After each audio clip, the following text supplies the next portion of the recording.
to put it in context, we've just heard a great talk on entrepreneurship and what it takes.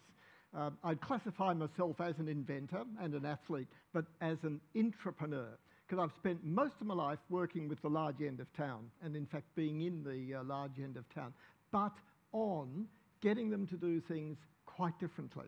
So what I want to share with you today is I could talk for my allotted time almost totally on war stories and what one learnt on them, and I'll resist that, pleasant and all as it is for me to relive some of these incredible experiences. But what I'll do is I'll pull out some data and just a couple of lessons from it. So what you're getting is sort of a lifetime of intrapreneurship, getting large companies to do things differently and to make a buck out of it at the end. But I have to start off on the resource question, and it might stir up a bit of debate otherwise.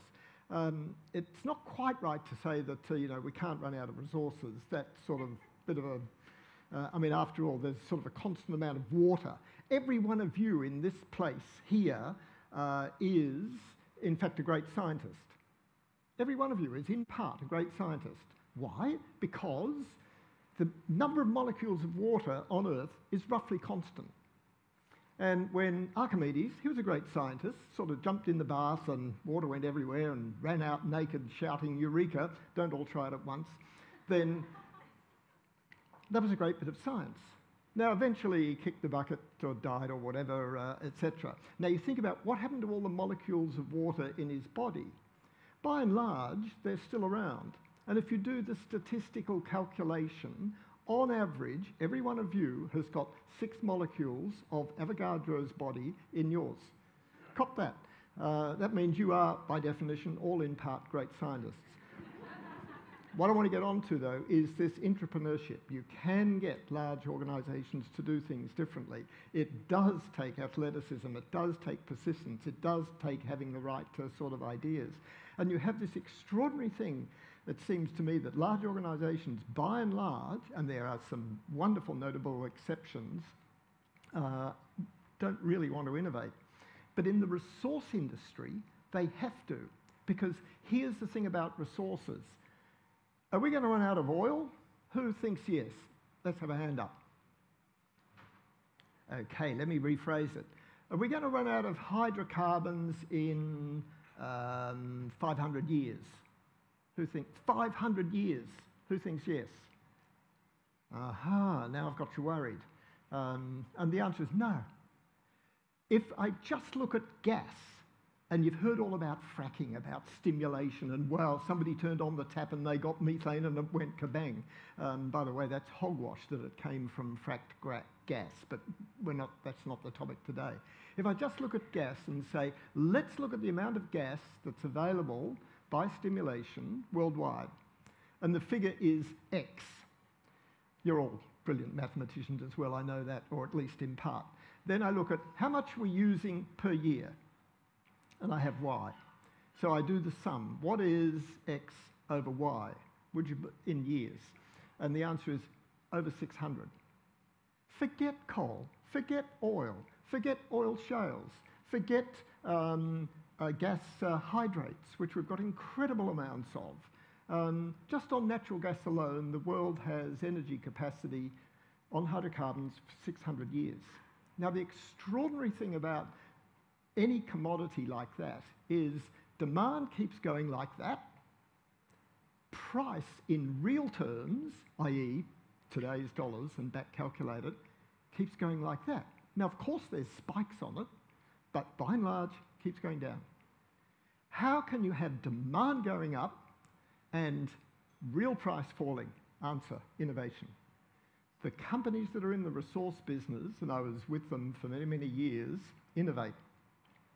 And you can get innovation happening and this intrapreneurship, providing you have these 3 key things. Now, you've heard a little bit about stem cells today. Fantastic stuff. I'm going to talk a little bit about clones. I've really got 2 takeout bits of data that I want to give you to really make you think about large corporations, if that's where you want to get your startup, i.e. major new direction going, because they have bags of money to play with, I might add. then you've got to have these points. Let me get on to clones. Here's a remarkable figure, I find. Well, I find it remarkable. It's a typing of middle managers in a large multinational who go along to selected for senior management and go along to the training stroke induction courses. And they sort of get psych tested, or they may not realise it, but nevertheless categorised.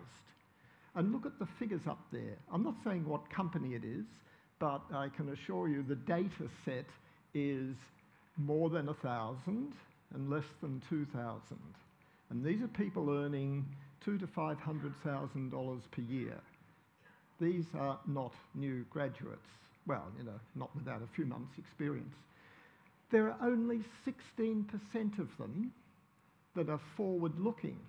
Why are so many of the middle managers of this pretty conservative, just deliver the goods type? And the short answer is because the MDs clone themselves when they select people for dragging up. Now, as soon as you realise that, and cloning and the sort of numbers game that you've got makes life a lot easier, because then you learn the language to use, then you learn how to phrase the risks, how to de-risk things, I might add, by doing an awful lot of homework beforehand, and so it goes on. So, beware of the clones. They really exist. And if you're in the business that I've been in, that's what you've got to deal with. This is my second idea, and the only other thing I want to leave you with. So, beware the clones. The next one is universal success curves and likelihood of success.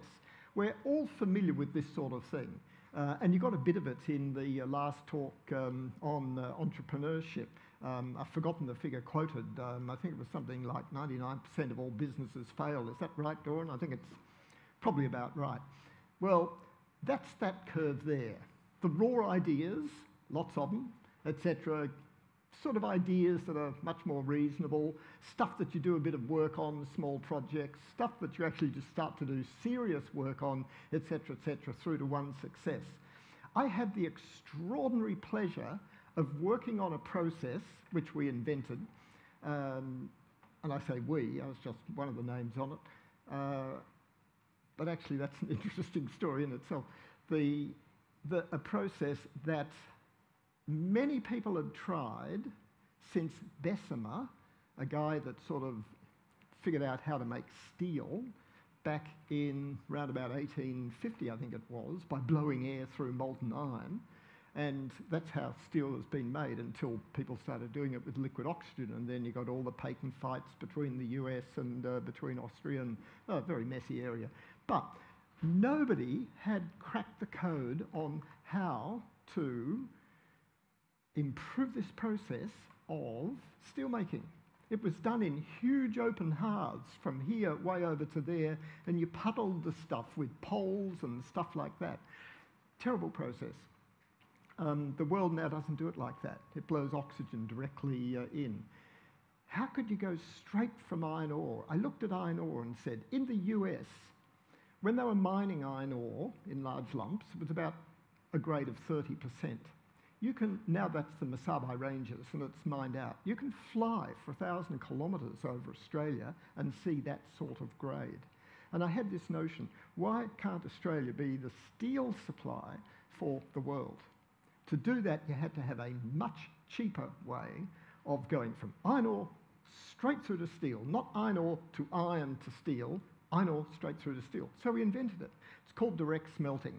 Mix iron ore, coal together, stir, three witches running around. We had Shakespeare this morning quoted, when shall we three meet again, blah, blah, blah. Well, this is at this is at 1450 degrees centigrade. It's not the temperature of the sun, but I've got to tell you, it's bloody hot. You don't get near something like that. The reason it failed was it would always blow up. US Steel spent hundreds of millions on this. I mean, they invented a good bomb. We figured out a way of doing it that it wouldn't blow up. The first experiment we did was in a 70-ton cauldron, thank you very much, and we ran this thing, and we didn't know how much we'd succeeded till we ran around with a front-end loader and scooped it all up from the surrounding floor afterwards, and then measured it accurately, by the way, to know that we had actually direct smelted iron ore successfully. Then we spent the next 10 years, thank you very much, and $1 billion on figuring out how to contain it and keep it in the vessel.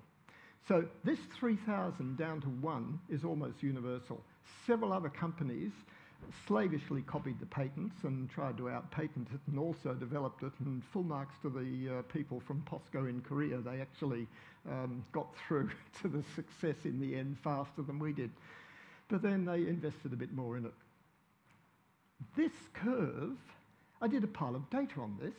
I checked from industry to industry, and I'll finish with this. Industry to industry and country to country and through time. It's hardly changed its slope. But you can change it, if, as some companies have, if you figure that up the top end is where you need the rainmaker types.